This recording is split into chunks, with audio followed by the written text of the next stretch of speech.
Hi students, so today we'll be studying a new topic of the first chapter of class 12, that is the solid states, and the topic is density of unit cell. तो जैसे कि आप लोग देख पा रहे हो कि आपके स्क्रीन के सामने जो टॉपिक लिखा हुआ है डेंसिटी ऑफ यूनिट सेल, और डेंसिटी ऑफ यूनिट सेल निकालने के लिए एक सिंगल यूनिट सेल का हमारे पास जो फॉर्मूला है that is D is equal to Z into capital M by Avogadro's number into capital V. अब ये टर्म्स क्या डिनोट करते हैं वो हम देखेंगे। सो ऑब्वियसली अगर आप स्क्रीन में देख पा रहे हो कि what is D, D is representing the density of unit cell in gram per centimetre cube. Now you might have asked a question that the density of a unit cell, why it is very small, so why shouldn't we take this unit is atomic mass unit, that is the AMU, rather than we are taking it in gram per centimeter cube. But the answer lies is that we are dividing the uh, density, or we are dividing the molar mass in gram by the Avogadro's number, so we actually are getting the one मतलब single unit का में मिल जा रहा है, ठीक है ना। तो capital M is denoting the molar mass in gram, Z capital Z is the rank of unit cell. For example in a BCC unit cell you can easily find out the rank, and the rank is 2, and Na is the Avogadro's number, that is 6.022 into 10 to the power 23, and the capital V denotes the volume of the unit cell in centimeter cube, volume of the unit cell in centimeter cube। जहाँ पर आप देखोगे कुछ numericals इधर से आते हैं, तो मैं आपको एक न्यूमेरिकल सॉल्व करके दिखाता हूँ, ठीक है ना। तो बेसिकली अगर आप देखोगे यहाँ पर पूछ रहा है कि the density of the K V. So अगर आप देखो कि the density is given as the 2.75 gram centimetre cube, and the edge length of the unit cell is edge length of the unit cell. Okay, तो यहाँ पर अगर आप देखो कि एज लेंथ जो दिया हुआ है दैट इज द 54 पिकोमीटर, ठीक है। Now see, find the type of unit cell of KBr, the atomic mass of okay, find the type of unit cell of KBr, atomic mass of atom and Br। KBr, तो total जो atomic molar mass अगर हमें KBr का निकालना है that is the 39 plus the 80।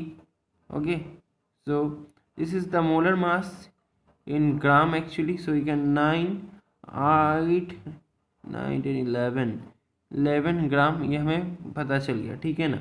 अगर हम formula में बिठाते हैं तो देखो क्या होता है।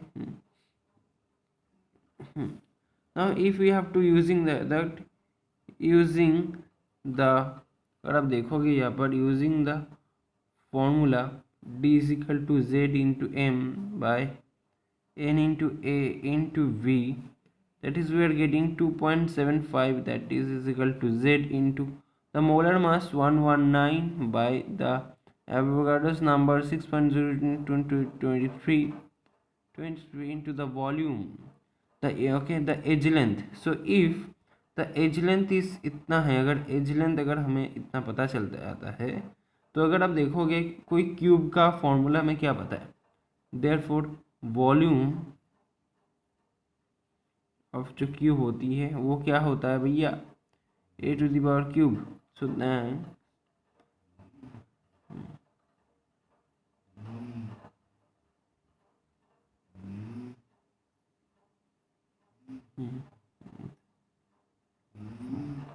क्यूब, तो बेसिकली अगर आप देखोगे यहाँ पर bromide is 2.75 gram per centimeter cube, and the edge length of the unit cell is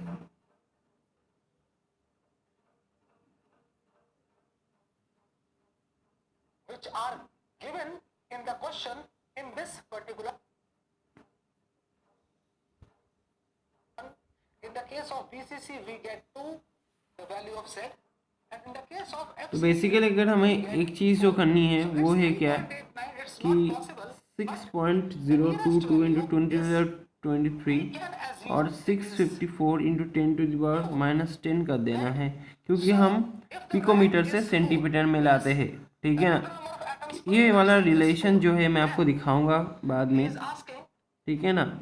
into 2.75 all divided by 119, तो z इज 1.384 अप्रोक्स। अगर आप यहाँ पर देख रहे हो तो ये अप्रोक्स आएगा, तो z therefore the type of unit cell is 4. Now अगर हमें पता है, अगर आप देख पा रहे हो कि 1 metre is equal to 1 into 10⁻⁻12 picometre होता है, ठीक है ना। तो 100 मीटर मतलब 1 सेंटीमीटर मतलब कितना होता है, 110 प्लस 2 होता है ना, तो 100 centimetre is equal to -10 picometre.